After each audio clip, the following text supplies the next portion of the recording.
वबरकातुहू ना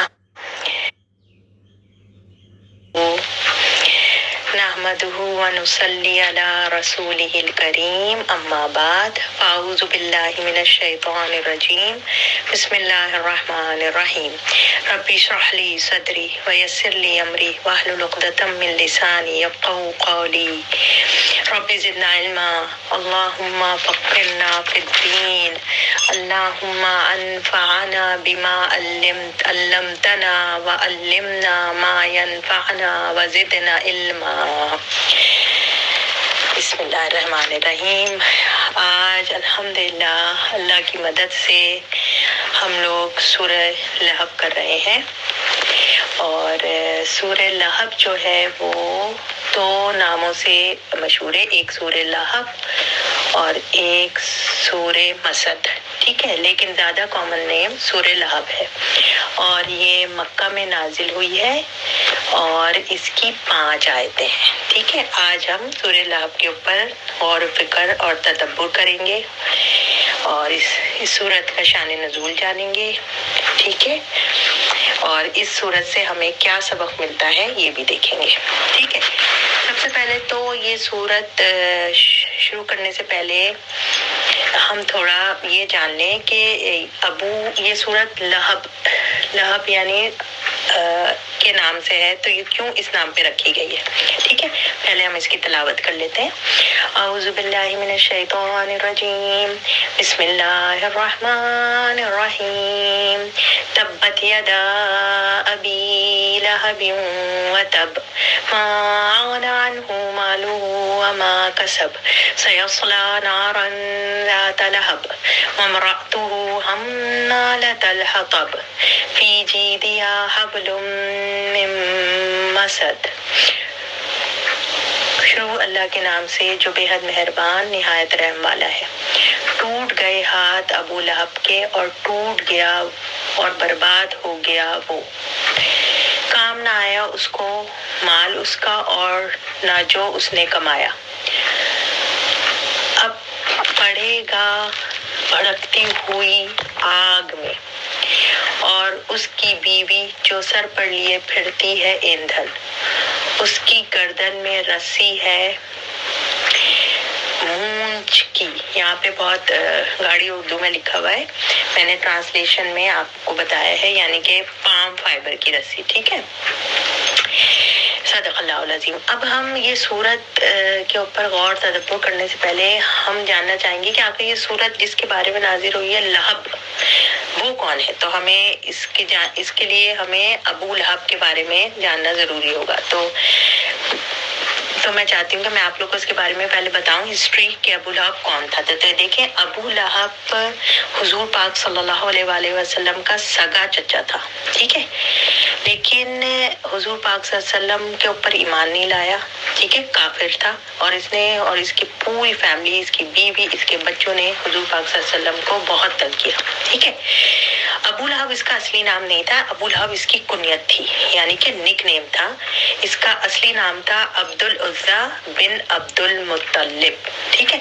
अब्दुल उज़्ज़ा यानी कि लात और उज़्ज़ा उनके दो बड़े बुत थे ना, तो उस पे इसका नाम अब्दुल उज़्ज़ा था, लेकिन का निक नेम अबू लहब था। अबू लहब मतलब फादर ऑफ फ्लेम। इसकी क्या वजह थी कि देखें, ये बहुत ही हसीन हैंडसम इंसान था, आदमी था, बहुत मालदार था, ठीक है, और इसका जो क्या कहते हैं, जो इसका क्या कहते हैं वजीर खजाना था, हरम का जो माल था उसका वजीर खजाना था, या तो फाइनेंशियल मिनिस्टर कह लें आप, ठीक है, और सरदार भी था, ठीक है, सरदार भी था। तो जब इतना खूबसूरत होगा, हैंडसम होगा, मालदार होगा, इसके पास स्टेटस होगा, तो समझ लें ऐसे जैसे मिस्टर यूनिवर्स, मिस्टर वर्ल्ड होते हैं, तो ये मिस्टर मक्का था, ठीक है। और इसकी बीवी जो थी वो उम्मे जमील यानी कि मदर ऑफ ब्यूटी, वो भी उसका निकनेम था। असली नेम उसका जो था वो था उर्वा, मैं आपको बताती हूँ, उसका असली नाम जो था वो था कि बीवी का اور عروہ بنت حرب بن امیہ، یہ ابو سفیان کی بہن تھی، ٹھیک ہے۔ یہ بھی بہت ہی خوبصورت لیڈی تھی، بہت ہی مالدار تھی، اور جب ابو سفیان کی یہ بہن تھی تو سوچیں کتنے بڑی فیملی سے تعلق تھا۔ آپ کو پتا ہے نا، ابو سفیان جب ابو جہل بدر میں مارا گیا تھا، اس کے بعد ابو سفیان مکہ کا سردار بن گیا تھا، اور پڑھی لکھی تھی، شاعرہ تھی۔ اس ٹائم پہ تو مرد بھی کم پڑھے لکھے ہوتے تھے، اس پہ یہ عورت پڑھی لکھی تھی، اور یہ بھی انتہائی مغرور۔ تو دونوں اتنے مالدار میاں بیوی اور خوبصورت، ٹھیک ہے، لیکن انتہائی کنجوس، ٹھیک ہے۔ تو آپ کو پتہ چل گیا کہ ابو لہب اس لیے اس کا نام تھا کیونکہ اس کی رنگت اتنی گوری تھی، تو اور اس کے جو گال تھے نا ایسے عرب کی دھوپ میں ایسے لال ہو جاتے تھے، سرخ، تو اس لیے اس کا نک نیم پڑ گیا تھا ابو لہب، ٹھیک ہے۔ یہ تو اس کے شخصیت کے بارے میں کہ یہ کیسا تھا اور اس کی بیوی کیسی تھی، صحیح ہے۔ اب آ جاتے ہیں ہم کہ ابو لہب کا کردار کیسا تھا، ٹھیک ہے۔ تو جب حضور پاک صلی اللہ علیہ وآلہ وسلم کو نبوت ملی تو حضور صلی اللہ علیہ وسلم نے پہلے آہستہ آہستہ یعنی کہ خفیہ طور پر لوگوں کو بتانا شروع کیا، لیکن پھر اللہ تعالیٰ نے حضور پاک صلی اللہ علیہ وسلم کو حکم دیا کہ آپ اپنے قریبی رشتہ داروں کو توحید کا پیغام دیں۔ تو حضور صلی اللہ علیہ وسلم نے اپنے گھر دعوت رکھی اور تقریباً 45 لوگوں کو اپنے خاندان میں سے انوائٹ کیا اور کھانے کی دعوت رکھی۔ اس دعوت میں سب لوگ شریک ہوئے، لیکن ابو لہب نے اپنی چرب زبانی کی وجہ سے حضور پاک صلی اللہ علیہ وسلم کو دعوت دینے کا، بولنے کا موقع نہیں دیا، تو اس طرح یہ پہلی دعوت ختم ہو گئی۔ اب حضور پاک صلی اللہ علیہ وسلم نے کچھ وقت گزرنے کے بعد دوبارہ سے دعوت کی، اور پھر اس میں حضور پاک صلی اللہ علیہ وسلم نے اللہ کی توحید کا پیغام اپنے رشتہ داروں کو بتایا کہ اللہ تعالیٰ ایک ہے، صرف اس کی عبادت کی جائے، اور مرنے کے بعد ہم دوبارہ زندہ کیے جائیں گے، ٹھیک ہے۔ اس پر جو ہے حضرت حضور پاک صلی اللہ علیہ وسلم کے چچا ابو طالب نے حضور پاک صلی اللہ علیہ وسلم سے کہا کہ ہم آپ کی دعوت کو ویلکم کرتے ہیں، ہم مانتے ہیں کہ جو آپ کہہ رہے ہیں سچ ہے، اور میری پوری سپورٹ آپ کو حاصل ہے۔ لیکن ابو لہب نے کیا کہا کہ ابو لہب نے کہا کہ خدا کی قسم یہ برائی ہے، اس کے ہاتھ دوسروں سے پہلے تم لوگ خود ہی پکڑ لو۔ یہ یعنی ابو لہب نے حضور پاک صلی اللہ علیہ وسلم کا بالکل ساتھ نہیں دیا، دعوت کو قبول نہیں کیا۔ اس پر ابو طالب نے کہا کہ نہیں، میں اپنے بھتیجے کا مرتے دم تک ساتھ دوں گا جب تک میری جان میں جان ہے، اور اس کی حفاظت کروں گا۔ اس پر ابو جہل جو ہے خاموش ہو گیا، لیکن اس کو حضور پاک صلی اللہ علیہ وآلہ وسلم سے نفرت شروع ہو گئی، ٹھیک ہے۔ اب کیا ہوا، حضور پاک صلی اللہ علیہ وآلہ وسلم کو کہا گیا کہ اب آپ جو ہے پورا پبلکلی اس توحید کے پیغام کو عام کریں۔ تو اس وقت حضور پاک صلی اللہ علیہ وسلم کے ٹائم پہ یہ ہوتا تھا کہ جب کوئی اناؤنسمنٹ کرنی ہوتی تھی تو لوگ پہاڑی کے اوپر چڑھ جاتے تھے صبح کے وقت، اس طرح فجر کا ٹائم ہونے والا ہے نا، سورج نکلنے والا ہے، اور پھر وہاں چوٹی پر جا کر نا اعلان کرتے تھے یا صباح، یا صباح کا مطلب کہ تاکہ آواز گونجے اور سب لوگ جمع ہو جائیں۔ تو حضور پاک صلی اللہ علیہ وسلم نے بھی جو اس ٹائم کے لحاظ سے اناؤنسمنٹ کا طریقہ تھا وہی کیا، آپ کوہ صفا کی پہاڑی پر چڑھ گئے اور وہاں پہ آپ نے یا صباح کر کے سب کو انوائٹ کیا۔ جب سب لوگ آ گئے، یہ ابو لہب بھی آ گیا، تو حضور صلی اللہ علیہ وسلم نے توحید کا پیغام دیا، وہی کہ اللہ تعالیٰ ایک ہے، اس کی عبادت کی جائے، اور قیامت کا دن آئے گا، ہم سب کو زندہ ہو کر اللہ کے سامنے کھڑے ہونا ہے۔ تو ابو لہب جو ہے حضور صلی اللہ علیہ وسلم کی بات سن کے اس نے اتنی نفرت سے کہا، یہ الفاظ کا ہے، تبا لکمان، یعنی اس کا مطلب ہوتا ہے کہ تمہارے نعوذ باللہ تمہارے ہاتھ ٹوٹ جائیں، تمہارا ستیہ ناس ہو، بیڑا غرق ہو، تم نے ہمارا سارا دن غارت کر دیا، اور اس کام کے لیے، اس بات کہنے کے لیے تم نے ہمیں جمع کیا۔ یہ ابو لہب نے اور حضور پاک صلی اللہ علیہ وسلم کی طرف پتھر مارنے کی کوشش کی، ٹھیک ہے۔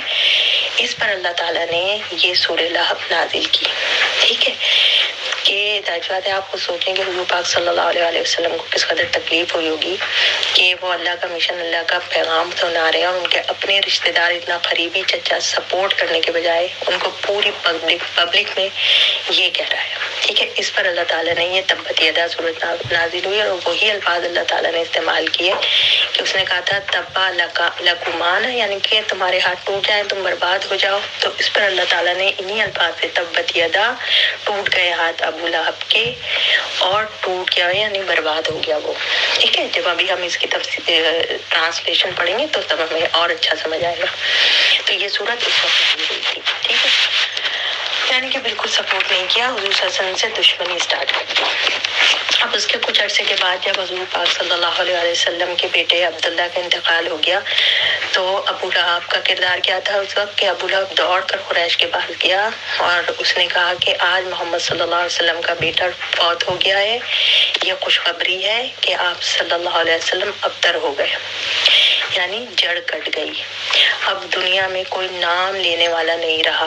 تو اللہ تعالیٰ، اور یہ بھی دیکھیں کہ کتنی کیسا اس کا کردار تھا منفی، کہ اس نے اپنے حضور پاک صلی اللہ علیہ وسلم ان کے بھتیجے تھے اور کسی کا بچہ کو کچھ ہو جائے، فوت ہو جائے، تو چاہے کیسے بھی لوگ ہوں اس وقت تو کہتے ہیں کہ بچے کا کیا قصور ہے، لیکن اس کا دیکھیں کہ خوشخبری کی بات کہہ رہا ہے اور اعلان کر رہا ہے، حضور پاک صلی اللہ علیہ وسلم کے لیے اتنے گستاخانہ کلمات استعمال کر رہا ہے. تو اللہ تعالیٰ نے ابھی سسٹر طاہرہ نے سورہ کوثر کی اس وقت اللہ تعالیٰ نے یہ سورہ کوثر نازل فرمائی کہ آپ کا دشمن ہی جڑ کٹا ہوگا. اور آج ہم دیکھ رہے ہیں ابو لہب یا کوئی اس کو یاد کرتا ہے، کوئی اس کا نام رکھتا ہے، کوئی اس کے بیٹوں کا نام رکھتا ہے، سب حضور پاک صلی اللہ علیہ وسلم محمد نام رکھتے ہیں اپنے بچوں کا، حسن، حسین، علی، فاطمہ، ام کلثوم، یہ نام رکھے جاتے ہیں، لیکن کون کس کی جڑ کٹ گئی. تو یہ اس وقت جب حضور صلی اللہ علیہ وسلم کی بیٹی کی وفات ہوئی تو اس کا کیا کردار تھا. ٹھیک ہے، اور دوسرا یہ کہ جب حضور پاک صلی اللہ علیہ وسلم نے اپنا مشن شروع کیا تو ظاہر سی بات ہے حضور صلی اللہ علیہ وسلم جس طرح یہاں پہ کارنیولس لگتے ہیں تو وہاں پہ بھی مکہ میں بازار لگتا تھا. تو حضور صلی اللہ علیہ وسلم جاتے تھے اور مختلف قبیلوں کے آنے والے، دوسری جگہوں سے آنے والے لوگوں کو اسلام کی دین اسلام کی دعوت دیتے تھے. تو پیچھے پیچھے جاتا تھا اور جا کر حضور پاک صلی اللہ علیہ وسلم جب دین کا پیغام دیتے تو ان کو کہتا تھا یہ جھوٹا ہے، اس کی بات مت سنو، یہ جھوٹا ہے. ٹھیک ہے، اور پتھر تک مارتا تھا جس کی وجہ سے حضور صلی اللہ علیہ وسلم کا خون بہنا شروع ہو جاتا تھا. آپ دیکھیں کہ کس قدر اس کا پورا کردار تھا کہ یہ حضور پاک صلی اللہ علیہ وسلم کو تکلیف دینے کے لیے کبھی بھی پیچھے نہیں ہٹتا تھا. ٹھیک ہے، اور دوسرا کیا، یہ قریشی تھا نا، حضور پاک صلی اللہ علیہ وسلم کے خاندان سے تھا، تو پڑوسی تھا حضور پاک صلی اللہ علیہ وسلم کا، یعنی کہ بیچ میں ایک دیوار تھی، ایک طرف حضور پاک صلی اللہ علیہ وسلم کا گھر تھا اور ایک طرف ابو لہب کا گھر تھا. اس قدر برا پڑوسی تھا کہ اگر حضور صلی اللہ علیہ وسلم اپنے گھر میں نماز پڑھے ہوتے تھے صحن میں تو حضور پاک صلی اللہ علیہ وسلم کے اوپر جانوروں کی، بکری بھیڑ کی گندگی اندر جسے ہوتی نا اوجڑی ٹائپ، وہ نکال کے پھینک دیتا تھا ان کے اوپر. اور اگر باہر کھانا پک رہا ہے برتن میں تو اس میں غلاظت ڈال دیتا تھا. تو حضور پاک صلی اللہ علیہ وسلم باہر نکل کے بس یہی کہتے تھے کہ یہ مطلب this is not a good behaviour of a neighbour, یعنی کہتے ہیں یہ کیسی ہمسائیگی ہے. اس قدر حضور صلی اللہ علیہ وسلم کو تنگ کرتا تھا. اور اس کی بیوی جس کا نک نیم ام جمیل تھا، نام تو اس کا عروہ تھا نا لیکن ام جمیل کے نام سے مشہور تھی، جس طرح یہ ابو لہب کے نام سے. تو یہ کیا کرتی تھی کہ یہ بھی دشمنی میں اتنی، بلکہ اپنے شوہر سے بھی زیادہ دشمنی میں آگے تھی کہ ایک تو شاعری کرتی تھی جس میں حضور صلی اللہ علیہ وسلم کے لیے مستقانہ الفاظ یوز کرتی، انسلٹ کرتی تھی ان کی. ٹھیک ہے، اور کیا کرتی تھی، جھاڑیاں خود ہی، حالانکہ اتنی امیر عورت تھی تو اس کے پاس تو غلام خادمہ ہوں گے، لیکن خود ہی حضور صلی اللہ علیہ وسلم کے لیے کھاد جس کے اندر کھاتے ہوتے ہیں نا، وہ والی جھاڑیاں لے کر آتی تھی اور رات کو حضور صلی اللہ علیہ وسلم کے گھر کے باہر ڈال دیتی تھی تاکہ جب حضور پاک صلی اللہ علیہ وسلم یا ان کے بچے باہر نکلے تو ان کے پاؤں میں چبھے ان کو تکلیف ہو، خوش ہوتی تھی یہ کر کے. اور یہ تو اس کی بیوی کی بات ہو گئی، اس کی خود کی بات ہو گئی. اب کیا اس نے حضور پاک صلی اللہ علیہ وسلم کے بیٹے عبداللہ کے انتقال پہ کتنا برا بیہیویئر شو کیا. اب اس کے علاوہ حضور پاک صلی اللہ علیہ وسلم کی دو بیٹیاں، بہت پیاری پیاری بیٹیاں، ام کلثوم اور حضرت رقیہ، ابو لہب کے دو بیٹے اتبا اور اتیبہ کے نکاح میں تھی. ابھی رخصتی نہیں ہوئی تھی، نکاح میں تھی. لیکن جب حضور صلی اللہ علیہ وسلم نے توحید کا پیغام اور دین اسلام کا پیغام دینا شروع کیا تو ابو لہب نے اپنے دونوں بیٹوں سے کہا کہ میں تم سے اس وقت تک نہیں ملوں گا، تعلق نہیں رکھوں گا جب تک کہ تم حضور پاک صلی اللہ علیہ وسلم کی بیٹیوں کو طلاق نہیں دے دو گے. تو ان کے بیٹوں نے بھی اپنے باپ کی بات سنی، کیونکہ پوری فیملی حضور پاک صلی اللہ علیہ وسلم کی دشمن تھی نا، تو اور حضور پاک صلی اللہ علیہ وسلم کی پیاری پیاری بیٹیوں کو طلاق دے دی۔ اب سوچیں ایک طرف اگر کسی کا بیٹا مر جائے وہ بھی کتنے دکھ کی بات ہے، ان کا اپنا چچا فیملی ممبر اس طرح سے ان کا دشمن بن جائے، برا بھلا کیا ہے، ان کو مارے، ٹھیک ہے۔ اور تیسری چیز کہ بیٹیوں کو طلاق دے دے، ایک بھی نہیں دو۔ آپ سوچیں یہ کتنے بڑے بڑے امتحان حضور پاک صلی اللہ علیہ وسلم پہ، اور کون کر رہا ہے؟ ان کا اپنا سگا رشتہ دار، ٹھیک ہے۔ اور نہ کہ اس کے بیٹے عتیبہ نے صرف یہی نہیں کہ طلاق دے دی، بلکہ حضور پاک صلی اللہ علیہ وسلم کے سامنے آ کر اس قدر جہالت اور بدتمیزی کا مظاہرہ کیا کہ نہ میں تمہارے دین کو مانتا ہوں، نہ تمہارے میں رسول ہونے کو مانتا ہوں، اور جو تم کہتے ہو کہ قیامت آئے گی اور مردے سارا زندہ ہوں گے، میں اس بات کو بھی نہیں مانتا۔ اور حضور پاک صلی اللہ علیہ وسلم کے چہرے کی طرف تھوک دیا، لیکن اللہ تعالیٰ نے حضور پاک صلی اللہ علیہ وسلم کی طرف تھوک کو آنے نہیں دیا۔ تو حضور پاک صلی اللہ علیہ وسلم کا دل دکھا، تو حضور پاک صلی اللہ علیہ وسلم نے اللہ سے دعا کی، لیکن اس کو پھر بھی کچھ نہیں کہا، اللہ سے بس دعا کی کہ یا اللہ تو اپنے کتوں میں سے ایک کتا اس کے اوپر چھوڑ دے، کوئی اب اتنی تکلیف دے گا تو اللہ سے کوئی اس طرح سے تو دعا مانگے، بد دعا کرے گا نا۔ اب کیا ہوا کہ یہ ابو لہب حضور پاک صلی اللہ علیہ وسلم کو مانتا تو نہیں تھا، دشمنی کرتا تھا، لیکن اس کو یہ پتا تھا کہ یہ جو بات کہتے ہیں سچ کہتے ہیں، اور ان کی ہر بات صحیح ثابت ہوتی ہے۔ اب اس کو ڈر ہو گیا کہ اس کا بیٹا عتیبہ جو ہے کہ کہیں اس کو واقعی حضور پاک صلی اللہ علیہ وسلم کی بد دعا نہ لگ جائے، تو اس کی حفاظت کرتا رہتا۔ تو ایک دن یہ شام کے سفر پہ جا رہا تھا اپنے بیٹے کو لے کر، تو اس نے ایک جگہ پڑاؤ کیا، قافلے نے جو کیرمان ہوتا ہے نا، تو اس نے کہا کہ میرے بیٹے کی حفاظت کرنی ہے، مجھے ڈر ہے کہ اسے حضور پاک صلی اللہ علیہ وسلم کی بد دعا نہ لگ جائے۔ تو جب یہ لوگ ایک جگہ رکے پورا کاروان، تو اوپر جو ایک چھوٹی سی ہل ہوتی ہے نا اوپر کی طرف، اس نے کہا میرے بیٹے کو وہاں پہ رکھنا ہے رات کو، اور نہ اس کی حفاظت کرنی ہے۔ تو لوگوں نے کیا کیا، سارے اپنے جو کیروان قافلے کے اونٹ تھے وہ بٹھا دیے ارد گرد اس کے بیٹے کے چاروں طرف، تاکہ اگر کوئی جنگلی جانور آئے گا نا، تو جنگلی جانور آئے تو آپ کو پتا ہے کہ جو دوسرے جانور ہیں وہ ایک دم سے الرٹ ہو جاتے ہیں، تو یہ اونٹ اٹھے بھاگیں گے، آوازیں نکالیں گے،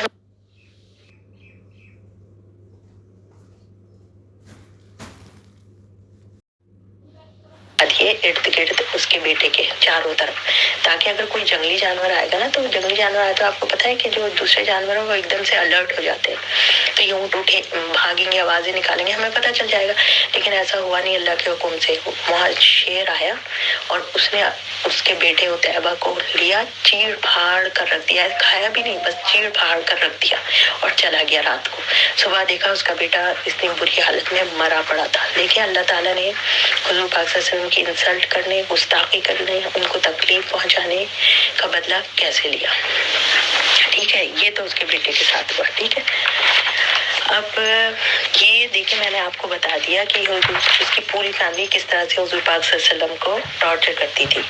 اور پھر اس نے ایک دن حضور پاک صلی اللہ علیہ وسلم سے یہ بھی پوچھا کہ اتنا مغرور آدمی تھا، اتنا تکبر کرتا تھا کہ حضور پاک صلی اللہ علیہ وسلم سے پوچھا کہ اگر میں آپ کے دین پر ایمان لے آؤں تو مجھے کیا ملے گا، ٹھیک ہے۔ تو حضور پاک صلی اللہ علیہ وسلم نے فرمایا جو باقی سب کو ملے گا۔ تو اس نے کہا کہ میرے لیے کوئی فضیلت نہیں ہے، یعنی مجھے کوئی آنر نہیں دیا جائے گا، میں تو بھائی سردار ہوں۔ تو پروفیٹ محمد صلی اللہ علیہ وسلم نے پوچھا کہ آپ کیا چاہتے ہیں؟ تو اس نے کہا کہ میں تو پھر ابو لہب نے کہا کہ میں تو ایسا دین قبول نہیں کرتا کہ مجھے دوسروں کے برابر کیا جائے۔ آپ دیکھیں اس کا تکبر اور غرور دیکھیں، یہ مال پہ، بیٹوں پہ، اپنی خاندانی ہونے پہ کتنا اکڑتا تھا، ٹھیک ہے۔ اب یہ تو ہو گیا اس کی بیوی کا، اس کے بچوں کا، اس کا اپنا کردار، ٹھیک ہے۔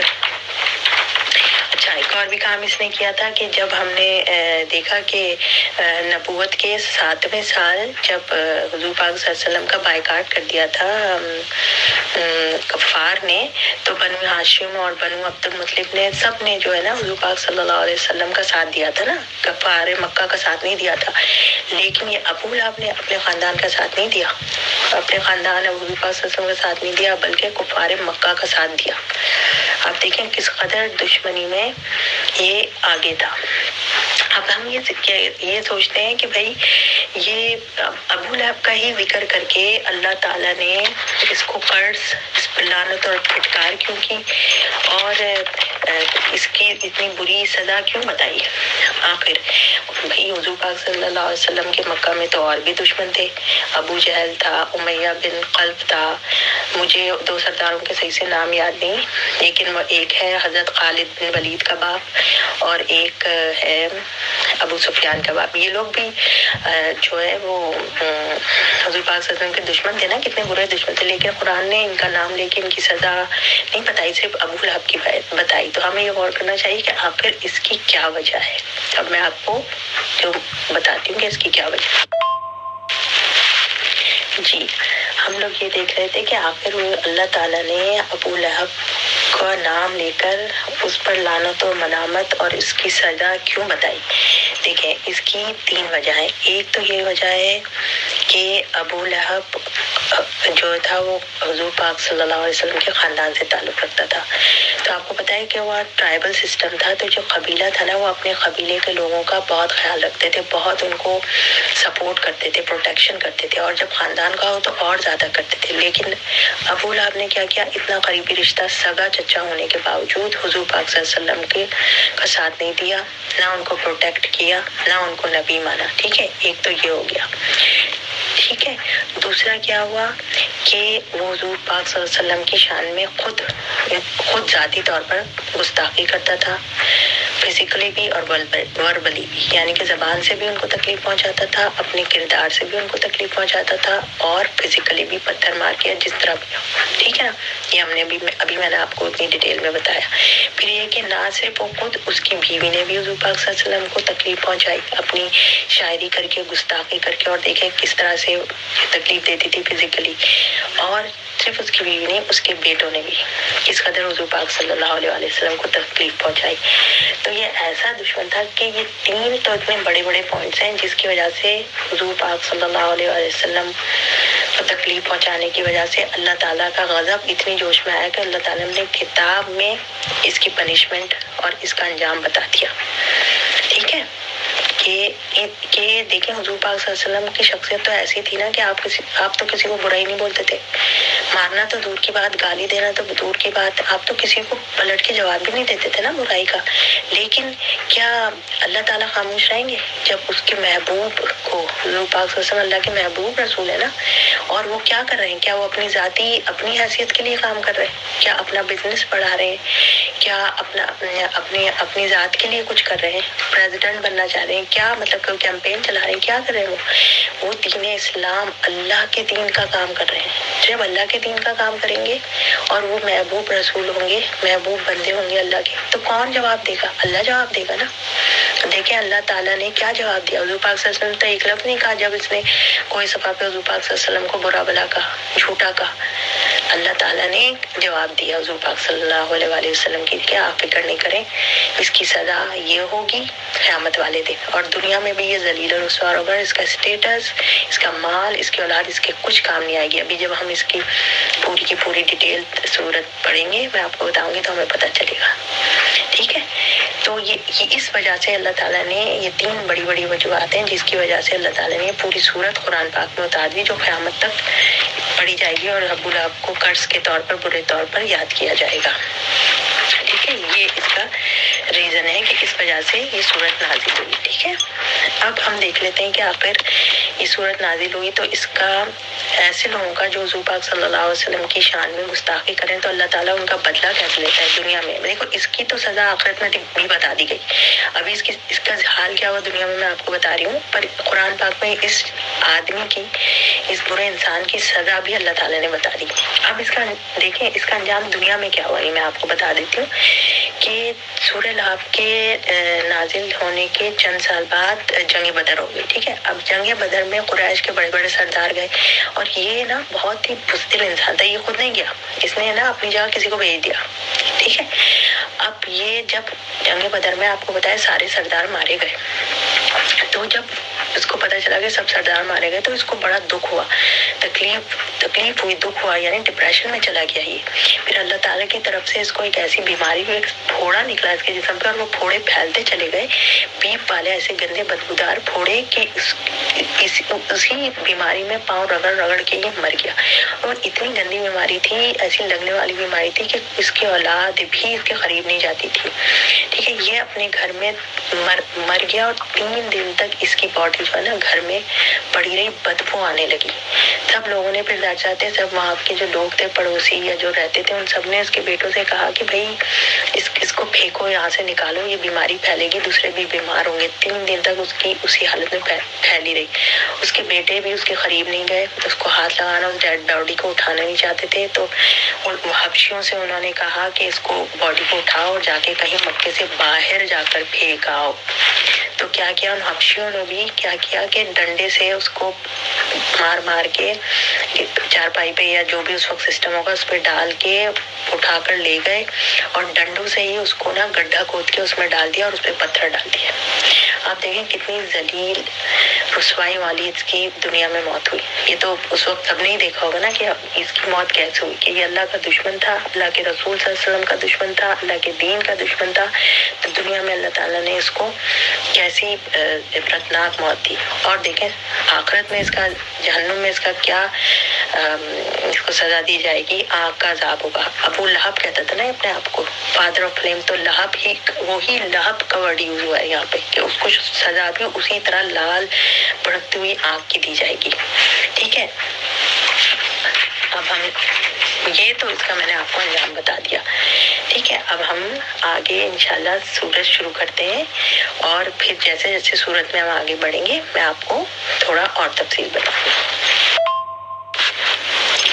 औज़ुबिल्लाहिमिनश्शैतानिर्रजीम, बिस्मिल्लाहिर्रहमानिर्रहीम। आइए अब हम सूरत रहब का आयतों पे गौर करते हैं। तो आयत नंबर 1 है ये सूरत, मैं आपको बता दूं फ्यूचर बता रही है कि अबू लहब के साथ क्या होगा। टूट गए हाथ अबू लहब के, टूट गए ना, फ्यूचर में टूट गए, और उसका माल जाता रहा। तो ये आपको फ्यूचर के खबर दे रही है यानी कि ये सूरत। ठीक है, बिस्मिल्लाहिर्रहमानिर्रहीम। तब्बत यदा अबी लहबिन व तब। तब्बत पहला वर्ड है तब्बत। तब्बत का मतलब है टूटना।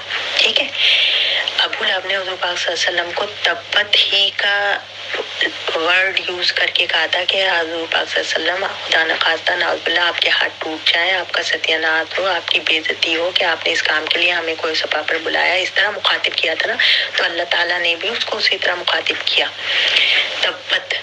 ठीक है, कि टूट जाए हाथ तुम्हारे। अच्छा, अब तब का अरबी में हम देख लें। तब का जो अरबी में मतलब होता है ना, वो होता है नुकसान का, जो नुकसान हो जाता है उसका, बर्बादी का, घाटे का, ठीक है, लॉस का, आप उसके तौर पर ये यूज होता है। सही है। और दूसरा ये कि ये तब वर्ड जो है ये हाथ के तौर पर यूज होता है। तो हाथ का मतलब क्या होता है ना, हाथ किसी के कुव्वत की अलामत होती है, कोशिश की अलामत होती है। आपने देखा है कि अगर कोई अपना निशान बनाता है तो मुख बना रहा है, हाथ बना, पंजा बना रहा है, क्या होता है इसका मतलब कि ये बता रहा है कि ये कुव्वत की यानी पावर की अलामत है और कोशिश की अलामत है। सही है, हाथ इसलिए अरबी में मुहावरे के तौर पर यूज किया जाता था कि टूट जाए तुम्हारे हाथ, यानी कि तुम्हारी सारी कुव्वत खत्म हो जाए, बर्बाद हो जाओ तुम। ठीक है, और ये भी होता है इसका मतलब कि ना अब वो बेकार हो गया, कुछ करने के काबिल नहीं रहा, नाकाम हो गया। ठीक है, ही इज अ लूजर, सब कुछ डिस्ट्रॉय हो गया, इसका मतलब ये है। ठीक है, अब अबू लहब के लिए अल्लाह ताला ने क्या किया, कहा तब्बत यदा, टूट गए अबू लहब के हाथ। इसका मतलब ये है कि अबू लहब बर्बाद हो गया, जलील हो गया, नाकाम हो गया। ठीक है, अल्लाह ताला इसको हुज़ूर पाक सल्लल्लाहु अलैहि वसल्लम की तरफ से जवाब दे रहे हैं। ठीक है, अब लहब जो है ना, शोले को कहते हैं ना, अबू लहब शोला। और तब का मतलब इसलिए भी यूज होता है कि लहब, क्योंकि उसी नाम से अल्लाह मियां ने पुकारा लहब, क्योंकि वो अपने आप को अबू लहब के नाम से मशहूर था ना, बहुत प्राउड फील करता था, आई एम अबू लहब हूँ मैं, फादर ऑफ फ्लेम, यानी हैंडसम, खूबसूरत। तो अल्लाह ताला ने भी उसको लहब के नाम से पुकारा। अल्लाह ताला ने कहा कि अच्छा तुम उसी नाम से अपने आप को प्राउड करते हो, तो अल्लाह ताला ने कहा कि टूट गए अबू लहब के हाथ, यानी कि नाकाम हो गया, बर्बाद हो गया अबू लहब, ठीक है।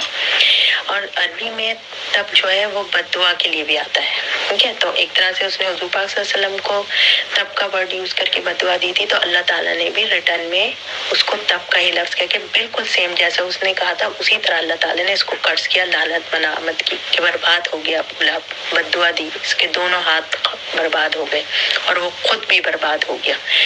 ये मतलब है इसका, ठीक है। खुद भी बर्बाद हो गया, जाहिर सी बात है, जब वो उसका माल उसके काम नहीं आया, उसके बच्चे उसके काम नहीं आए, माशरे में उसकी कोई इज्जत नहीं रही, तो वो बर्बाद ही हो गया, सब कुछ खत्म हो गया उसका, ठीक है। अल्लाह ये खबर दे रहा है कि अब कैसे बर्बाद हो गया, कि दुनिया में भी उसका अंजाम दिखा दिया, मौत कैसी हुई, उसके बच्चे उसके किसी काम नहीं आए, इवन उसका माल उसके काम नहीं आया, और आखिरत में तो ये पूरी सूरत में जो सजा बताई गई है दोनों मियाँ बीवी की, ठीक है। अब आ जाते हैं कि दूसरी आयत पे आ जाते हैं हम। माँ अगना अनहु मालूहु व माँ कसब, काम ना आया उसको माल उसका और ना जो उसने कमाया।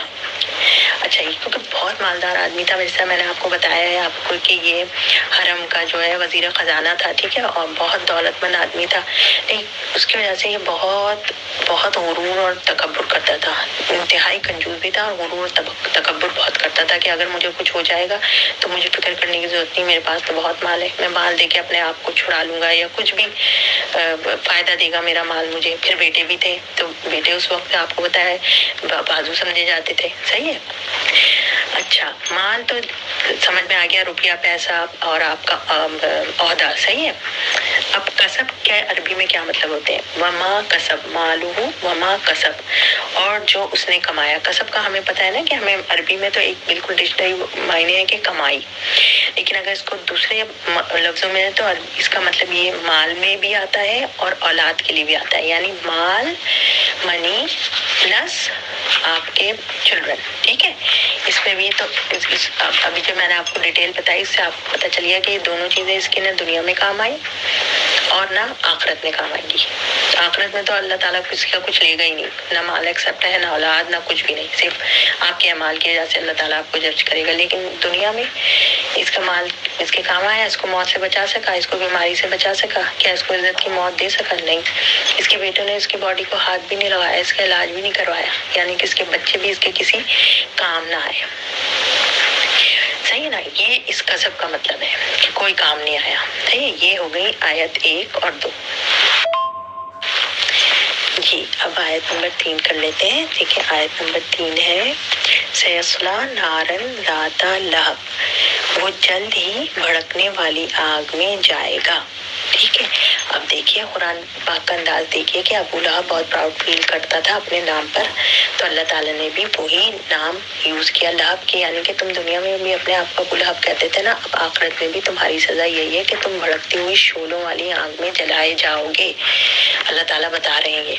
और देखिए ये सूरत की खासियत ये है कि अबू लहब, जब ये सूरत नाजिल हो रही है तो अबू लहब और उसकी बीवी जिंदा थे, मक्का में रहते थे, चल फिर रहे थे, हुजूर सल्लल्लाहु अलैहि वसल्लम के ऊपर अजियतें और गुस्ताखी करते थे, चाहते तो ये पलट सकते थे कि अल्लाह ताला ने ये कलाम नाजिल कर दिया है, माफी मांग सकते थे, तौबा कर सकते थे, लेकिन नहीं, शैतानियत पे उतर आए और मजीद हुजूर पाक सल्लल्लाहु अलैहि वसल्लम को तंग करने लगे, अपने कुफर में मजीद बढ़ गए, ठीक है। क्योंकि ऐसे लोगों को फिर अल्लाह ताला, वही हमने सब पढ़ा है कि उनके सील कर देता है ना उनके हार्ट, फिर उनको हिदायत नहीं मिलती। जब कोई अल्लाह के दीन को, अल्लाह के रसूल को इतना तंग करता है तो फिर अल्लाह ताला देखने के बावजूद, सुनने के बावजूद, अकल रखने के बावजूद उनके दिल नहीं मानते, तो हमने पढ़ा है कि वो सील हो जाते हैं। तो ये अबू लहब के साथ ये हो गया, सही है। ये आयत नंबर 3 हो गई। आयत नंबर 4 देखते हैं, अमरातुहु हम्मा लतन हतब, और उसकी बीवी भी जाएगी जो लकड़ियां उठाने वाली है, ठीक है। उसकी बीवी का आपने बताया कि वो लकड़ियां उठाती थी, तो मैं कि वो हुजूर पाक सल्लल्लाहु अलैहि वसल्लम के घर के सामने डालने के लिए। तो देखिए पहले हम इस पे गौर कर लेते हैं कि हम्मा के क्या मायने हैं। ममरातु तो हो गया कि उसकी बीवी, ठीक है। हम्मा, हम्मा का लफ्ज जो है अरबी में हमल से है।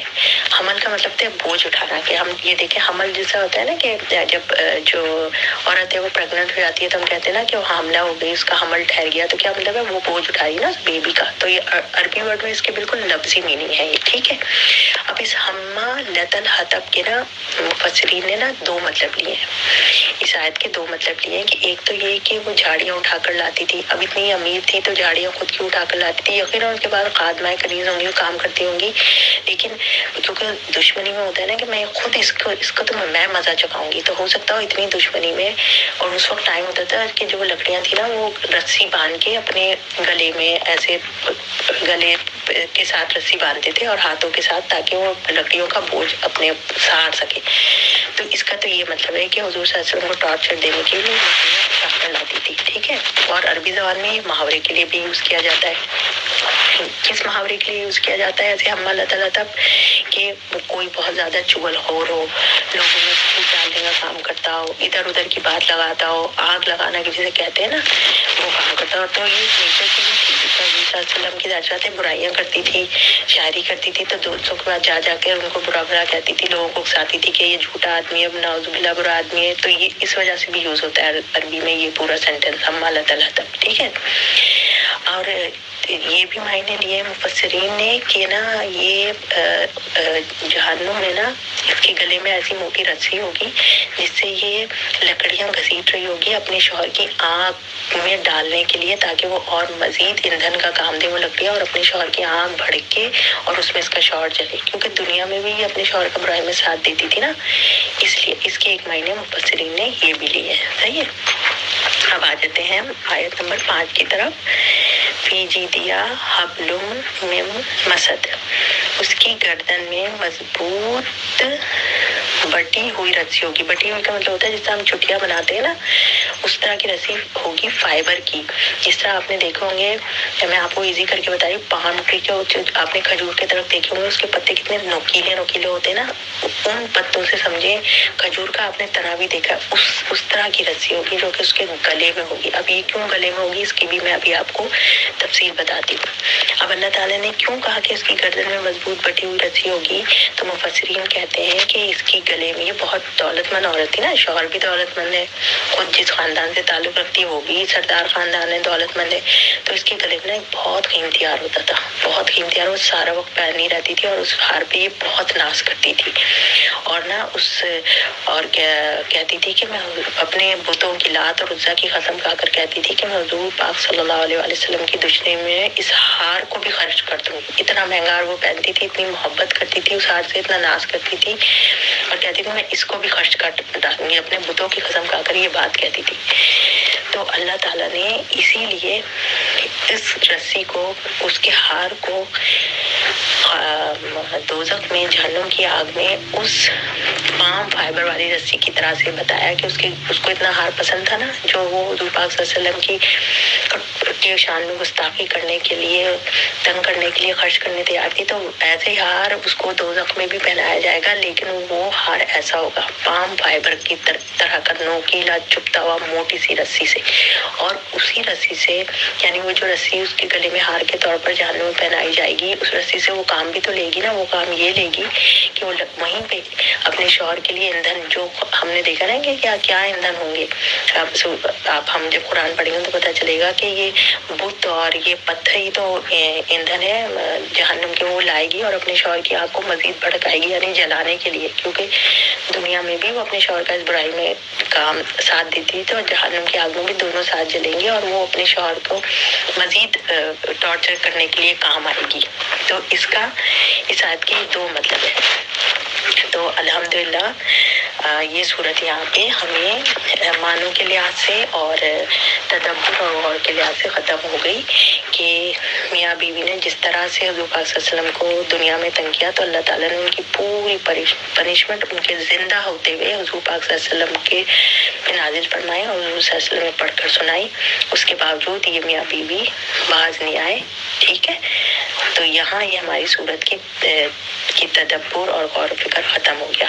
अब हम देखते हैं हैं कि आखिर इस सूरत को हम लोग पढ़ तो लेते हैं ऐसी कि भाई ये तो एक बहुत सजा वाली सूरत है और मतलब बहुत इजी सूरत है पढ़ने में, लेकिन आखिर हम अब जो असल हम काम करेंगे, हम गौर करेंगे कि इस सूरत से हमें सबक क्या मिलता है और इससे हम क्या लर्न कर सकते हैं, हम इससे क्या सीख सकते हैं, क्या हमें काम करने हैं, क्या नहीं करने, किस तरह से बचना है।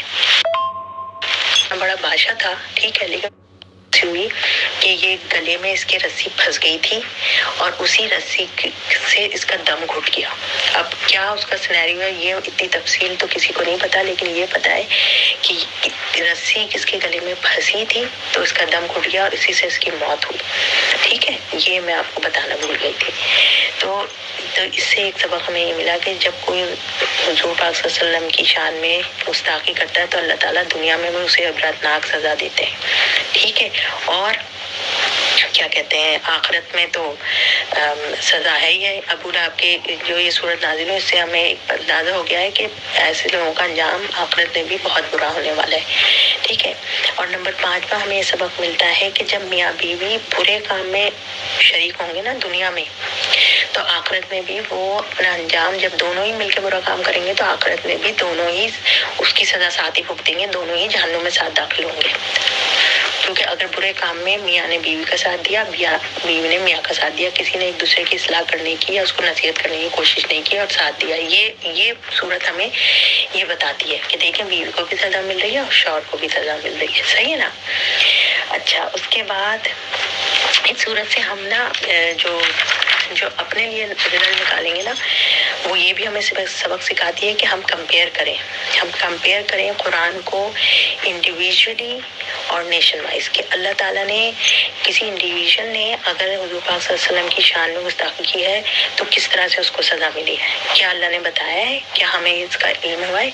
और इस टाइम पे भी हमें देखना है कि जो टाइम हम गुजार रहे हैं ना, ये इस वक्त भी अगर किसी ने हुजूर पाक सल्लल्लाहु अलैहि वसल्लम की शान में गुस्ताखी की है, अल्लाह के दीन के खिलाफ बात की है, तो क्या अल्लाह ताला ने उसका बुरा अंजाम किया है दुनिया में। ठीक है, ये हमें इस पे गौर करना है, देखना है। सही, नेशन वाइज भी देखना है, कौम के साथ भी क्या सलूक हुआ ये भी हमें देखना है, इससे हमें ये सबक मिलते हैं।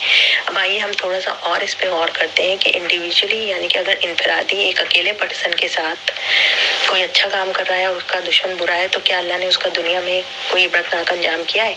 आखिरत में सिर्फ अबू लहब का अंजाम बताया गया है ना, बाकियों का तो किसी का नहीं बताया गया। अब हम ये कंपेयर करेंगे, मैं आपको आगे बताती हूँ। और नेशन वाइज यानी कौम अगर कोई बात नहीं मानती रसूल की तो किस तरह से अल्लाह ताला उसका भी अंजाम करते हैं, ये हम देखते हैं। पहले हम देखेंगे कि जो अल्लाह ताला ने कुरान में पुराने जो पहले के हमें नंबिया के किस्से, कौमों के किस्से सुनाया, उसमें हम पहले कंपेयर करेंगे, फिर आज के दौर में करेंगे। ठीक है,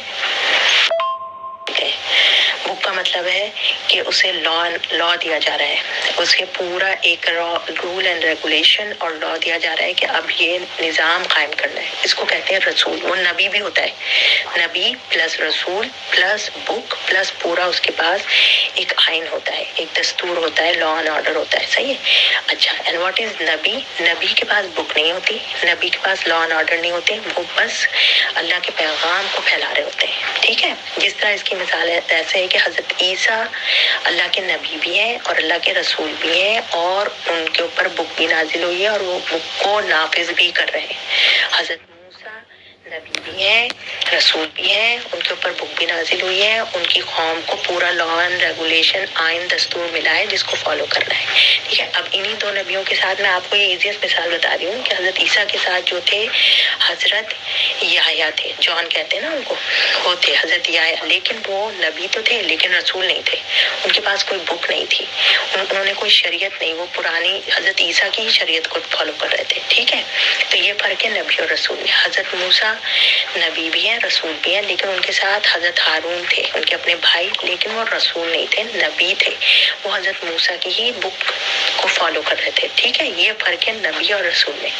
तो जो नबी होते हैं ना उनको तो कत्ल किया जा सकता है, जैसे हजरत याह्या को कत्ल कर दिया, हजरत जकरिया को कत्ल कर दिया, है ना, इसी तरह। लेकिन जो रसूल होते हैं ना उनको कत्ल अल्लाह ताला कत्ल होने से बचा लेता है, उनको कत्ल नहीं कर सकते, वो अपनी तभी मौत मरते हैं। ये चीज़ हमें समझना समझना बहुत ज़रूरी है। अब जिस तरह हज़रत मूसा अपनी तबी मौत मरे, सही है। हज़रत ईसा हमारा ईमान है, मैं आपको बताऊंगी भी कि अल्लाह ताला ने उनको आसमानों पे उठा लिया, इनके नज़दीक क्रूसिफाइड हो गए, लेकिन हमारा ईमान है, अभी मैं आपको बताऊंगी किस सूरत में वो लिखा हुआ है। लेकिन नबी जो है वो कत्ल कर दिए जाते हैं, ठीक है। हज़रत मोहम्मद मुस्तफ़ा सल्लल्लाहु अलैहि वसल्लम नबी भी हैं और रसूल भी हैं, इसलिए अल्लाह ताला ने जब कुफार ने हिजरत के वक्त हज़रत मोहम्मद मुस्तफ़ा को कत्ल करने की साजिश की तो अल्लाह ताला ने उन्हें बचा लिया। तो ये फ़र्क है, ये हमें समझना बहुत ज़रूरी है कि नबी और रसूल मिशन तो एक ही होता है, लेकिन रसूल के पास किताब होती है, शरीयत होती है, लॉ एंड ऑर्डर होते हैं, आइन होता है, ठीक है। और नबी सिर्फ उसी रसूल को फॉलो कर रहा होता है। नबी को कत्ल किया जा सकता है, लेकिन रसूल को अल्लाह ताला कत्ल होने से बचा लेता है, ठीक है। अब हम इंडिविजुअली देखते हैं कि हम कुरान में किस तरह से हमें बताया गया। देखिए हज़रत आदम अलैहिस्सलाम सबसे पहले नबी है ना, तो अल्लाह ताला ने हर हक के साथ बातिल भी रहेगा, ठीक है, राइट के साथ रॉन्ग रहेगा, गुड के साथ ईवल रहेगा, इसी तरह नबी के साथ उसका दुश्मन जरूर होता है। अब हज़रत आदम अलैहिस्सलाम के वक्त कोई और आदम तो था नहीं, आदमी था नहीं, तो कौन सा आ गया? शैतान आ गया। शैतान ने क्या किया? अल्लाह का हुक्म नहीं माना, अगेंस्ट चला गया अल्लाह के, तो वो दुश्मन हो गया ऑटोमेटिकली। हज़रत आदम साथ थे। अब ये हक बातिल की जंग जारी है ना, तो अब हज़रत आदम को अल्लाह ताला ने क्या किया कि अल्लाह ताला ने उनको जन्नत में रखा। गलती करने पर उन्होंने माफ़ी मांगी तो अल्लाह ने कहा ठीक है ये टेस्ट है, लेकिन आखिर में मैं तुम्हें जन्नत ही दूंगा तो तुम मेरे दीन पे चलोगे तो ठीक है। और शैतान ने क्या किया? शैतान ने कोई तौबा इस्तग़फ़ार नहीं की, अपने कुफर में बढ़ता गया, उसके लिए जहन्नुम है, और जो उसके रास्ते पर चलेगा उन लोगों के लिए भी जहन्नुम है, ठीक है। ये हमने कुरान से ही सीखा। अब कुरान में ही बताया गया है कि हज़रत इब्राहीम के साथ कौन था? नमरूद, है ना, हमें पता है। अब हज़रत इब्राहीम को तो अल्लाह ने इज्जत भी दी, खलीलुल्लाह, अल्लाह के दोस्त बन गए, नबियों और रसूलों के बाप इमाम बन गए, ठीक है ना, यानी उनकी नस्ल में नबूवत आ गई। और नमरूद का क्या हुआ? नमरूद इतना बड़ा बादशाह था, ठीक है, लेकिन उसका क्या हुआ? उसकी मौत एक मामूली से मच्छर या कोई ऐसा कीड़ा था जो उसकी नाक में से उसके दिमाग में चला गया, उससे वो इतना तड़पता था कि उसकी उस तड़प की वजह से उसकी ऐसी मौत हुई है नमरूद की, ठीक है। अब हम ये देख रहे हैं कि जब अल्लाह का रसूल हो और दुश्मन हो तो उसका जो नबी को तंग करता है उसका अंजाम मैं आपको इंडिविजुअली तौर पर बता रही हूँ, ठीक है। अब हज़रत मूसा थे, हज़रत मूसा के साथ दुश्मन कौन है? फिरौन है, ठीक है। हज़रत मूसा को विक्ट्री हुई, कलीमुल्लाह है, ठीक है, भाई नबी के तौर पर मददगार है, शरीयत दी गई, नबी और रसूल दोनों बनाकर भेजे गए, ठीक है। फिरौन का क्या हुआ? फिरौन इतना बड़ा मुल्क का बादशाह, इतनी बड़ी उसकी फौज, लेकिन उसकी देखिए इबरतनाक मौत हुई, पानी में डूबकर वो मरा, और उसकी लाश भी अल्लाह ताला ने आज तक क़यामत के दिन तक प्रिजर्व करके रखी है ताकि उससे लोग इबरतनाक सजा हासिल करें, ठीक है। अब हज़रत मोहम्मद मुस्तफ़ा सल्लल्लाहु अलैहि वसल्लम के दुश्मन तो बहुत थे, जिस तरह अबू जहल था, और मैंने आपको बताया, ठीक है। और अबू लहब तो सबसे घटिया तरीन दुश्मन था ना, उसका रीजन मैं आपको बता चुकी हूँ। अच्छा, अबू जहल भी दुश्मन था, लेकिन वो एक सरदार था, मालदार था, बेटों वाला था, तो वो और ना वो उसका जो खानदान था वो चाहता था कि हमारा खानदान ही सुपीरियर है। वो ये हुजूर पाक सल्लल्लाहु अलैहि वसल्लम के खानदान में अगर ये हुजूर पाक सल्लल्लाहु अलैहि वसल्लम नबी मान लेता तो उनका खानदान ऊपर हो जाता ना, इसलिए उसने ना इस खानदानी के वजह से ना हुजूर पाक सल्लल्लाहु अलैहि वसल्लम को नबी माना ही नहीं, उसने एक्सेप्ट ही नहीं किया। और जब जंग बदर में वो मरने लगा तो उसको अंसार के 2 लड़कों ने, टीनेजर लड़कों ने उसको कत्ल किया। तो जब टीनेजर लड़कों ने उसके सीने पे पांव रख के तलवार निकाली, उनका नाम मैं भूल गई, तो क्या कहते हैं, उस वक्त भी अबू जहल का तकब्बुर ये था, उसने कहा मेरी गर्दन नीचे से काटना ताकि पता चले ये सरदार की गर्दन है, ठीक है। और फिर उसको कैसे कोई दफनाया वगैरह नहीं गया, सारे कुफार को जो मर गए थे बदर में, जहन्नुम वासिल हुए थे, उन सबको एक कुएं में डाल के, कुएं के ऊपर पत्थर डाल के उनको सील कर दिया गया। ये अंजाम मैं बता रही हूँ कि जो रसूलों के साथ, हक के साथ, अल्लाह के दीन के साथ होता है, और जो दुश्मन उनकी इंसल्ट करता है तो उनका दुनिया में क्या अंजाम हो रहा है, आखिरत में तो अल्लाह ही बेहतर जानता है, ठीक है। अब अबू लहब का हमने पढ़ लिया, उसकी तो सूरत नाजिल हो गई क्योंकि उसके रीजन मैं आपको बता चुकी हूँ, ठीक है ना। और मोहम्मद सल्लल्लाहु अलैहि वसल्लम, अल्लाह के महबूब नबी, आखिरी रसूल, कौसर उनको खुशखबरी उनको दी गई, मुकाम महमूद क़यामत वाले दिन हुज़ूर पाक सल्लल्लाहु अलैहि वसल्लम को दिया जाएगा। तमाम अंबिया की इमामत करवाई उन्होंने बैतुल मुक़द्दस में इसरा वाली रात। तमाम अंबिया के सरदार हैं। ये तो मैंने आपको बताया इंडिविजुअली, यानी कि एक एक शख्स का जो कि अल्लाह के रसूल है, और जो उनके दुश्मन इंसल्ट करते हैं तो उनका दुनिया में क्या अंजाम होता है। ये सूरत हमें ये बताती है कि हम इस तरह गौर करें कि ये खुद से कहानियां नहीं है कि पढ़ के ओ हो वाओ, नहीं, सबक लेना है इससे। अब आपको मैं बताती हूँ कौमों के साथ क्या किया अल्लाह ताला करेंगे। देखिए, नेशन वाइज में सबसे पहले आ जाए हजरत नूह। हजरत नूह ने कितने 950 ईयर्स तबलीग की, और सिर्फ 80 लोग कहते हैं कि सिर्फ मुसलमान हुए, ठीक है, उनकी कौम से। सही है, उनकी कौम किस तरह से जब कौम ने ईमान ही नहीं लाया, पूरी कौम ने ईमान नहीं लाया, तो अल्लाह ताला ने उस कौम को सैलाब के जरिए तबाह और बर्बाद कर दिया। 40 डेज वो सैलाब आसमान और जमीन से आता रहा। लेकिन हजरत नूह को क्या हुआ, उनकी औलाद में नबी है, उनसे औलाद चली ना, वो बाप आदम सानी कहा जाता है उनको, यानी सेकंड आदम के पूरी दुनिया खत्म हो गई थी, फिर हजरत नूह की औलाद से पूरी दुनिया दोबारा से आबाद हुई।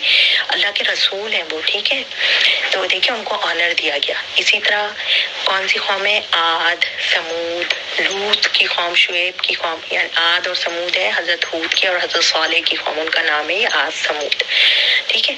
इन कौमों ने क्या किया कि जो ये अल्लाह का पैगाम दे रहे थे नबी, इनकी बात नहीं मानी, तो ये कौमें मुख्तलिफ किस्म के अजाबों से हलाक कर दी गई, है ना। किसी को चिंगाड़, एक इतनी थंडर स्टॉर्म ने ले लिया, किसी को बारिश ने ले लिया, किसी को पत्थरों की बारिश ने ऊपर उठा के नीचे पटक दिया गया। कि अल्लाह ताला कौम, अल्लाह ताला इंडिविजुअली भी ऐसा मार रहे हैं जो अंबिया कराम के दीन पे नहीं चल रहे हैं, उनके इंसल्ट कर रहे हैं, और जो अल्लाह के लाए हुए नबियों के पैगाम को पूरी कौम नहीं मान रहे, उसको भी अल्लाह ताला किस तरह से खत्म कर दे रहा है दुनिया से, ठीक है। और जितने भी नबी थे, हजरत हूद, हजरत सालेह, हजरत लूत, हजरत शुएब, क्या हुआ, ये सारे नबी महफूज रहे। अल्लाह ने इनसे जन्नत का वादा किया। आज तक हम उनका नाम इतने एहतराम से रहते, उन्हें अजीम रुतबा और इज्जत दुनिया और आखिरत दोनों जगह दी गई, ठीक है ना। ये है। अच्छा, अब एक रसूल है हजरत यूनुस, नबी है सॉरी, एक है हजरत यूनुस जिनकी कौम के ऊपर अज़ाब नहीं आया। अब आपको सोचे क्या रीजन हो सकता है उसका। हजरत यूनुस ने जब तबलीग की और लगा कि उनकी कौम नहीं मान रही, तो उन्होंने कहा बस बहुत हो गया, मैं जा रहा हूँ, तो वो चले गए। तो अल्लाह ताला ने उनको मछली के पेट में रखा, ठीक है। और उनकी कौम को जब पता चला कि नहीं हजरत यूनुस तो सही बात कर रहे थे, अजाब के आसार नजर आने लगे, तो फौरन से पूरी कौम ने इज्तिमाई तौबा की, रो कर अल्लाह से माफी मांगी कि हम गलत रास्ते पर थे, आप हजरत यूनुस का दीन सही था, हम आपकी तरफ पलटते, और बाकी पलटे, वो सच्चे दिल से पलटे, तो अल्लाह ने अजाब टाल दिया। तो इससे सिर्फ एक हजरत यूनुस के किस्से से ये पता चलता है कि हजरत यूनुस को तो मछली के पेट में रहकर जिंदा वापस निकाल लिया गया, ठीक है। बताया गया कि आपकी रिस्पॉन्सिबिलिटी बहुत ज्यादा है, जब तक अल्लाह का कोई हुक्म ना आए आप अपनी मर्जी से काम नहीं कर सकते। लेकिन उन्होंने भी क्या किया कि मछली के पेट में कोई जाके रोना धोना नहीं किया, चीखना चिल्लाना नहीं किया, अल्लाह की तस्बीह बयान की, जो कि बहुत मशहूर है, ला इलाहा इल्ला अंता सुब्हानक इन्नी कुन्तु मिनज़ ज़ालिमीन। ये तस्बीह है ना, कितनी अच्छी तस्बीह है।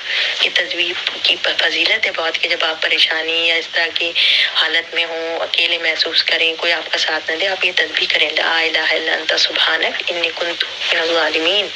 ये तस्बीह पढ़ के आप दुआ करेंगे तो दुआ कबूल होने के बहुत ज्यादा चांसेस हैं।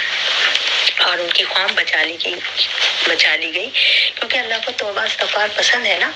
जो बंदे या जो कौम तौबा इस्तग़फ़ार करती है, अल्लाह ताला उसको जो है अपनी नेमतों से नवाजता है। सबसे बड़ी नेमत तो हिदायत की है, ठीक है। सूरह नसर में हमने क्या पढ़ा है कि जब विक्ट्री आ जाए, फतह आ जाए, तो क्या करना है, इस्तग़फ़ार करना है ना। अभी ताहिरा ने आपको बताया है कि सूरह नसर में अल्लाह को इस्तग़फ़ार कितनी पसंद है, ठीक है। ये तो हमने देख लिया कि अल्लाह ताला ने कौमों का और इंडिविजुअली लोगों को कैसा इबरतनाक अंजाम दिया, सही है। अब हम आ जाते हैं आज के दौर पे जो लोग हैं, जो हमारे जिस तरह हम जैसे कॉमन लोग हैं, उनके बारे में हमें क्या पता चलता है इस सूरत में। मैं ये आपको सिर्फ सूरह लाभ के सबक बता रही हूँ जिसमें हम गौर जो कर रहे हैं। اچھا آج کے دور میں یعنی ہمارے ٹائم پہ اگر ہم دیکھ لیں کہ بھائی کون سے، اب دیکھیں رسول اور نبی تو اب نہیں آئیں گے، ہمارے پاس صرف اللہ کی کتاب ہے اور حدیث ہے، لیکن اللہ کے دین کا کام تو امت مسلمہ کی ذمہ داری ہے نا.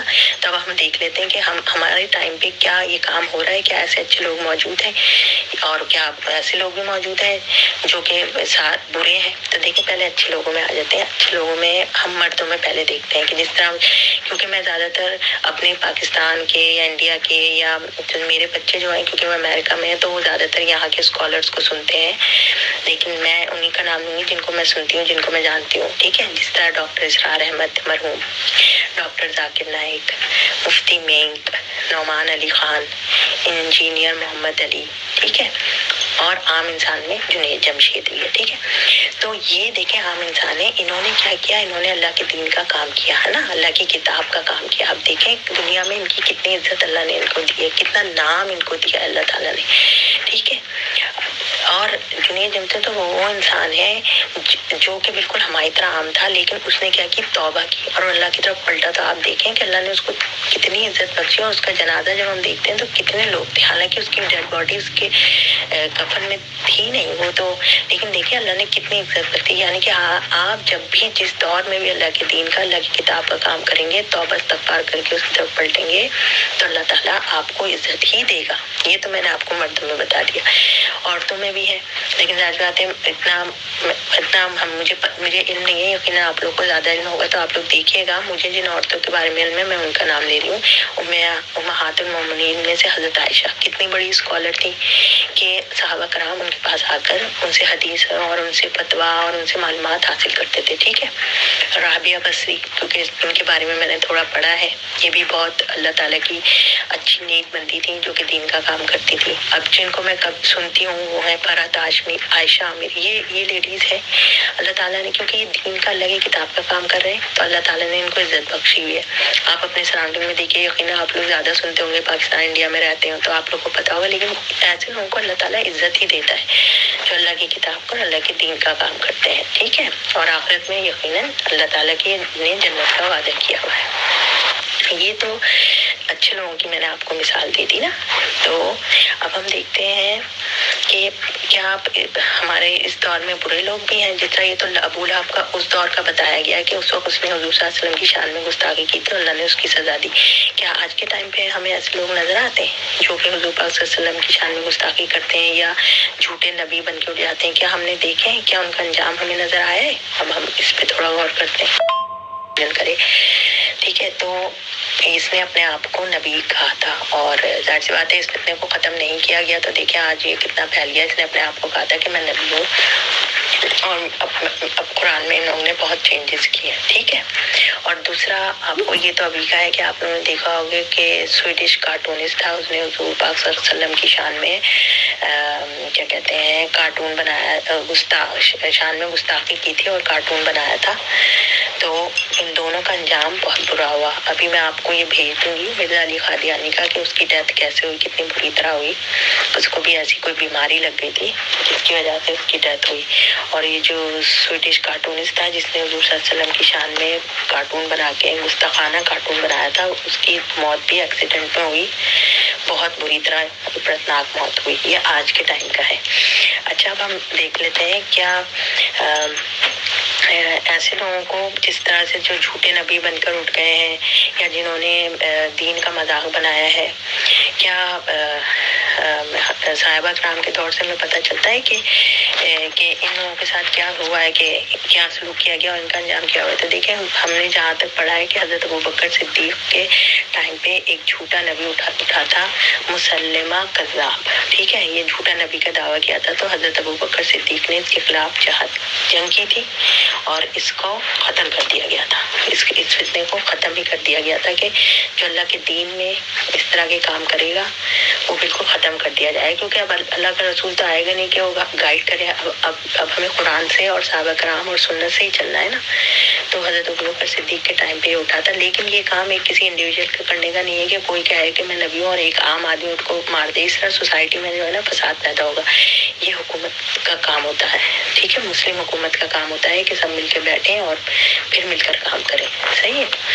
اچھا اب ایک نبی جن کے بارے میں آپ کو بتانا بالکل کرتا، اس لیے کرتا کہ ایک نبی ہے، رسول ہے بلکہ، حضرت عیسیٰ علیہ السلام. ٹھیک ہے، حضرت عیسیٰ علیہ السلام کا یہ ہے کہ دیکھیں ہمارا تو یہ ایمان ہے کہ حضرت عیسیٰ علیہ السلام کو آسمانوں پہ اٹھا لیا گیا. صحیح ہے نا؟ یہودیوں نے تو پوری کوشش کی کہ حضرت عیسیٰ علیہ السلام کو سولی پر چڑھا دیا جائے. صحیح ہے، لیکن اللہ تعالیٰ نے حضرت عیسیٰ علیہ السلام کو بچا لیا. اب دیکھیں اس کا اگر ہم لنک جوڑیں نا تو وہ اس طرح بنتا ہے کہ ہمیں یہ سب کو ہمیں بہت انٹرسٹ ہے کہ بھئی دجال آئے گا، دجال کے وقت یہ ہوگا، دجال یہ تو ہمیں پتہ ہے کہ دجال نہ صرف نبی ہونے کا دعویٰ کرے گا بلکہ ساتھ ساتھ وہ خدا ہونے کا بھی دعویٰ کر دے گا. ٹھیک ہے، جو اسے خدا مانے گا اس کو زندہ رکھے گا، جو نہیں مانے گا اس کو وہ کاٹ دے گا، 2 ٹکڑوں میں کر دے گا. ٹھیک ہے، اب ظاہر بات ہے جو خود اللہ کو اللہ مانے گا وہ تو مسلمان ہی ہوگا نا، اور جو اس کو دجال کو مان لے گا وہ کافر ہو جائے گا. تو اب اس دجال سے فائٹ کرنے کے لیے کوئی عام آدمی تو فائٹ نہیں کر سکتا. ظاہر آپ نے دیکھا اس سے ہمیں کیا سبق ملا کہ جتنے بھی رسول آئے قوم کی طرف یا انڈیویجول کی طرف، ان کے ساتھ ایک دشمن رہا ہے. تو اب جب دجال آ رہا ہے تو ایک عام آدمی کیسے فائٹ کرے گا؟ اس لیے حضرت عیسیٰ علیہ السلام کا نزول ہوا ہے. تو اس کا مطلب ہے کہ حضرت عیسیٰ علیہ السلام کو اللہ تعالیٰ نے آسمانوں پہ اٹھا لیا، اور دجال کے ٹائم پہ وہ آسمان سے اتریں گے، کیونکہ ایسے دشمن کا مقابلہ کرنے کے لیے بھی نبی جیسی پاورفل شخصیت چاہیے، رسول جیسی. تو حضرت عیسیٰ آئیں گے اور پھر وہ دجال کا خاتمہ کریں گے، اس کا بھی عبرتناک انجام ہوگا. اچھا، یہ میں آپ کو یہ تھوڑا بتانا چاہ رہی ہوں کہ یہ جو کرسچنوں میں بھی یہ ہے کہ کچھ تو کہتے ہیں کہ حضرت عیسیٰ کروسیفائڈ ہو گئے ہیں، لیکن کچھ ایسے ہیں کہ وہ ایسٹر مناتے ہیں. تو وہ اس لیے مناتے ہیں کہ وہ کہتے ہیں کہ جب کروسیفائڈ کرنے کے بعد انہیں دفنایا گیا تو وہ اپنی خبر میں نہیں پائے گئے، یعنی کہ چلے گئے آسمانوں پہ. یہاں پہ ان کا ایک فرقہ ایسا بھی ہے، اور وہ دوبارہ آئیں گے. تو ظاہر بات ہے وہ دجال کو ہی اپنا سمجھیں گے نا، مسیحا سمجھیں گے. ٹھیک ہے، اور یہودی تو ہیں ہی دجال کے انتظار میں. صحیح ہے، تو لیکن میں آپ کو سورہ آل عمران کی آیت نمبر 55 سے ہی بتانا چاہتی ہوں کہ حضرت عیسیٰ جو ہے واقعی آسمانوں پہ اٹھا لیے گئے. اللہ تعالیٰ نے خود اپنی کتاب میں فرمایا ہے. یہ تلک الرسول 3 پارہ ہے اور آل عمران سورت کی آیت نمبر 55 ہے. ٹھیک ہے، تو میں آپ کو یہ ہے تو کافی مطلب 2-3 آیتیں اوپر ہیں، لیکن میں آپ کو صرف یہی آیت پڑھ کے سنا رہی ہوں کہ 55 آیت کیا کہہ رہی ہے. دیکھیں عربی میں ہے، میں آپ کو تھوڑی سی پڑھ دیتی ہوں ورنہ بڑا ہو جائے گا نوٹ. اذ قال اللہ یا عیسیٰ انی متوفیک و رافعک الی و مطہرک من الذین کفروا وجاعل الذین اتبعوک فوق الذین کفروا الی یوم القیامہ. آگے بھی ہے لیکن میں یہیں تک پڑھ لوں. جب اللہ نے کہا کہ اے عیسیٰ میں تم کو واپس لینے والا ہوں اور تمہیں اپنی طرف اٹھا لینے والا ہوں، اور جن لوگوں نے انکار کیا ہے ان سے تمہیں پاک کرنے والا ہوں، اور جو تمہارے پیروں ہیں ان کو قیامت تک ان لوگوں پر غالب کرنے والا ہوں جنہوں نے تمہارا انکار کیا. ٹھیک ہے، ایک متوفی کا اور رافعو کا، دیکھیں یہاں یہ نہیں لکھا کہ موت کا ورڈ یوز نہیں کیا گیا. یہاں پہ متوفی کا عربی جو ہے نا بہت بہت پیاری زبان ہے. اس کا مطلب ہے تم کو واپس لینے والا ہوں، واپس لینے والا ہوں. اور رافعو کا مطلب ہوتا ہے اٹھانے والا، اوپر اٹھا دیا نا، اوپر اٹھانے والا. یہ سچ ہے، یہ لوگ تو سمجھ رہے ہیں یہودی کہ انہوں نے اس کو کروسیفائڈ کروا دیا، یعنی کہ سولی چڑھا دی اوپر. لیکن اللہ تعالیٰ نے کیا بتایا کہ ہم نے آپ کو اٹھا لیا، اوپر اٹھا لیا. اب جب اٹھا لیا تو اس کا مطلب وہ زندہ ہے. تو اب جب دجال آئے گا تو دجال سے عام انسان تو نہیں فائٹ کر سکتا، اس لیے حضرت عیسیٰ ایک رسول آئیں گے، وہی فائٹ کریں گے، وہی ماریں گے، ہے نا. جب ہم انشاءاللہ ہم پڑھیں گے جیسے جیسے اللہ نے موقع دیا، مدد کی ہماری. تو ایک یہ رسول ہے، ایک